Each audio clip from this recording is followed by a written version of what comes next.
You only get one go here, Ben. Welcome back. Welcome in to the Lions Share podcast ahead of the Lions versus Packers in week 14 in the NFL. The Lions' second attack at the Packers. They had them earlier in the first week of November. Took that one 24-14 over the Packers in Lambeau. This one will be back home in Detroit. Lions back-to-back home games after Thanksgiving against the Bears. Back-to-back divisional games. This one in the NFC North. Again, the Lions will have a chance to clinch a playoff spot. They had a chance last week, but they needed a lot of help from other teams. With the win, they can secure that playoff berth this week and almost need virtually no help this week from any other teams. They can do it basically on their own, and they can continue to march towards that number one seed. Got to keep winning games with the Eagles breathing down their neck as well as the Vikings, but we touched on it last week. Vikings and Packers do have to play each other, so that helps out.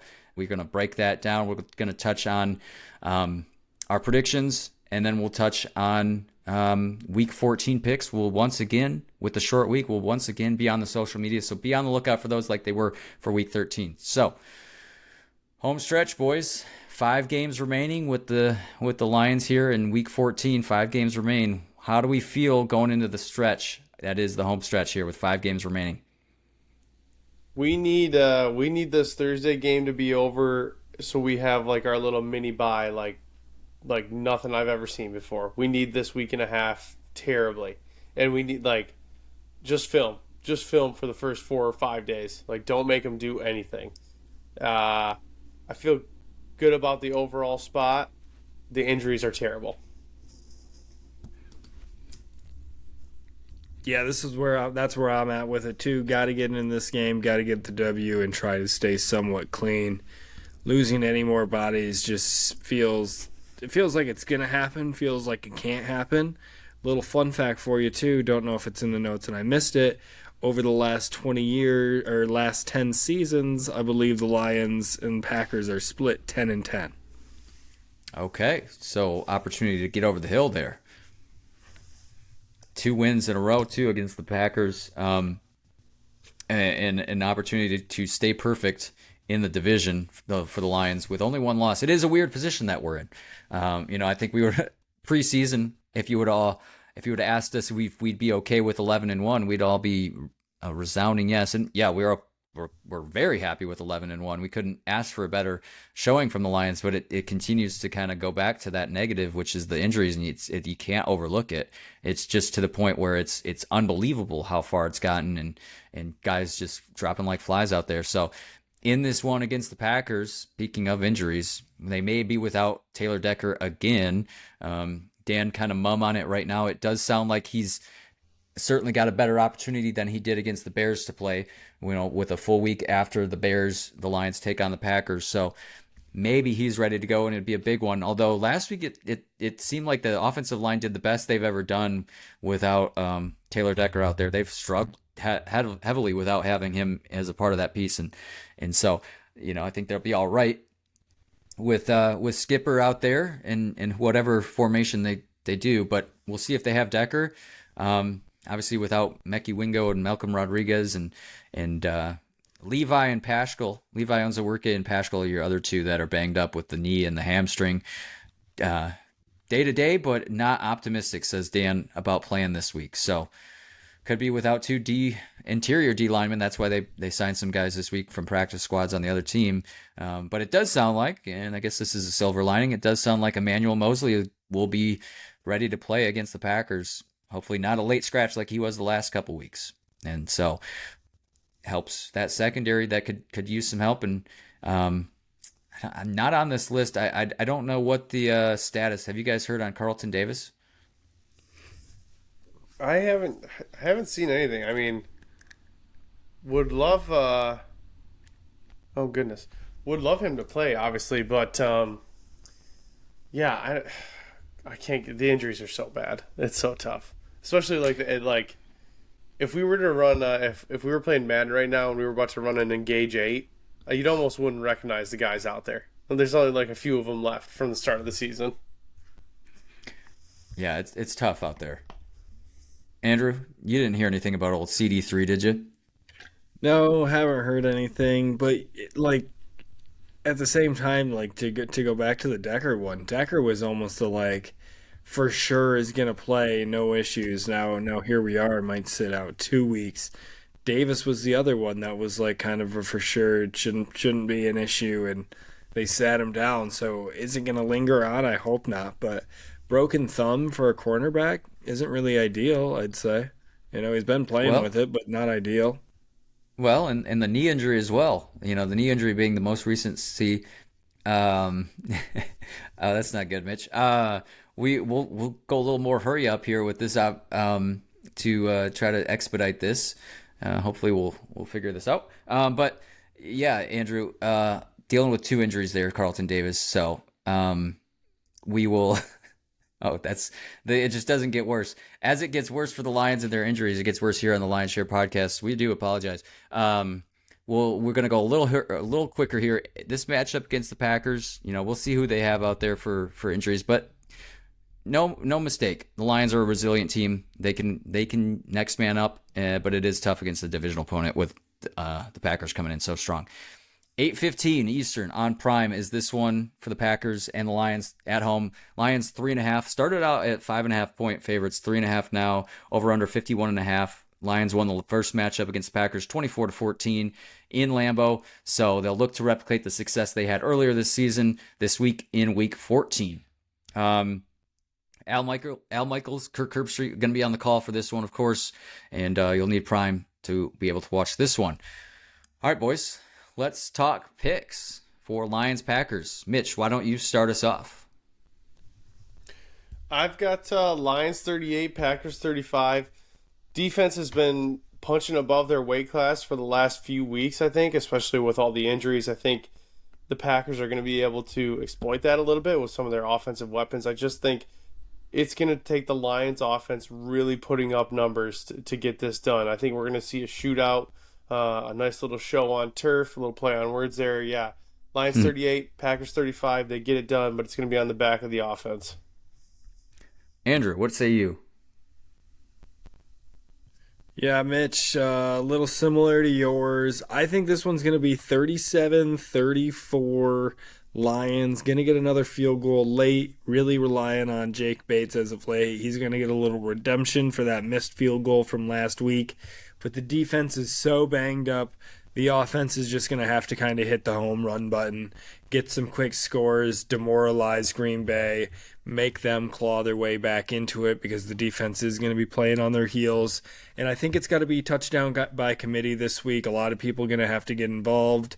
We saw Allen Robinson get some time. Hopefully he gets his. I really want Tim Patrick to get his touchdown, so hopefully it's his time. And St. Brown, sitting at 820 receiving yards right now, has an opportunity to break the 1,000-yard mark here. Oh, big nugget right there. Another one, too. Gibbs with the opportunity to break 1,000 rushing, too. So we'll touch on that in just a minute, but I love your touchdowns by committee. That is I love that a lot.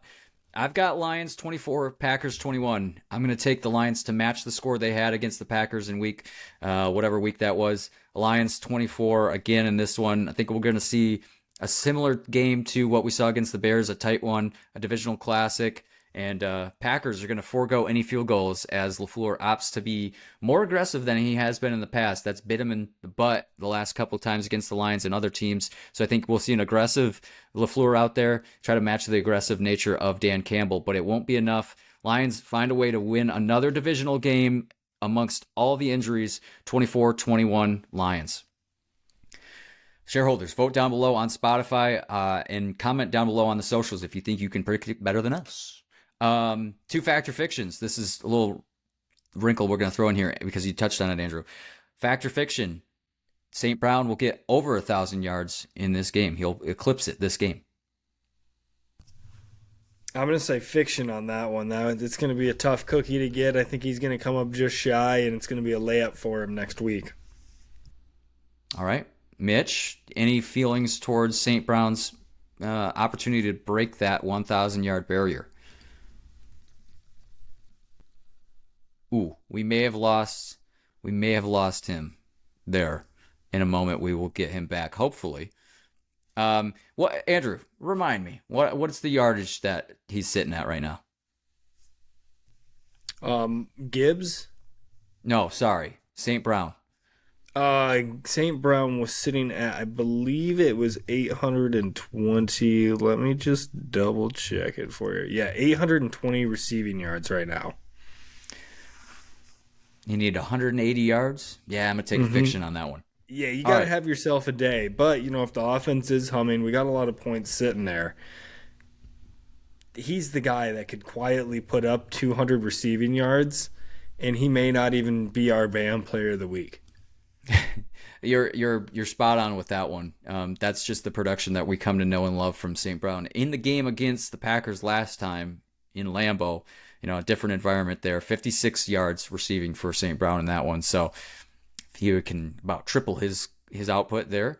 And now we'll move to Gibbs. He's sitting at 920, I believe it's 923 yards, 922. I got 973 from StatMuse here. I believe that might count his... It just says rushing only. Boy. I have team rankings up, and it was 923. Let's go to ESPN. Oh, it is 973. So that's bad on me.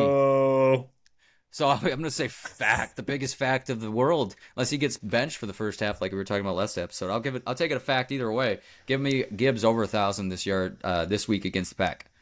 I'm going to say fiction again, another layup for next week for him. I think he sits down a little bit, and I think they give Monty a little bit more of the workload, just kind of as a little bit of a punishment here. All right. We've got Mitch back after a little wrinkle there. Hopefully everything's well on your end. Sorry about that. We're good to go. 973 yards for Gibbs coming into the game against the Packers. Fact or fiction, Gibbs eclipses 1,000 yards this week. Yeah, that's a fact. Andrew's just not talking sensible things right now. I'm glad you were here in time to catch that, because it wasn't just me. I caught the beginning and the end, and I know what was in between those two pieces of bread. We may have lost him again. He's out of here. Oh, tough there for the man who has moved states. I'll leave it at that. Yeah, I'll take a fact on that one. Andrew, we'll hang out here a little bit longer, just see if we get Mufasa back in this one in some form. As we touched on at the beginning of the show with the short week, we've got Week 14 picks. Will be posted on the TikTok and the Instagram. There's Mufasa. Struggling. More ways than one. Give us that prediction, my guy.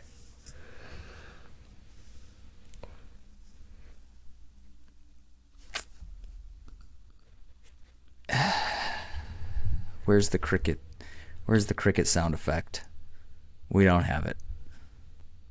Tough. This is a perfect time for your soundboard, too. Well, let's say, too, we got ourselves an Amazon Prime game here. This is the All-22. Everybody can go and watch it on Prime Vision. Perfect Kirby Joseph game. Fingers crossed for that interception from him. Yeah, a team that has produced a lot of turnovers this year, the Lions defense, coming in back-to-back games without a turnover. So, yeah, I would say fact. We get an interception from Kirby, or we get a turnover of some sort against the Packers. Fact. The Lions will get a turnover. They'll find that turnover for the first time in 3 weeks. Welcome back, Mitch. I'm afraid to speak.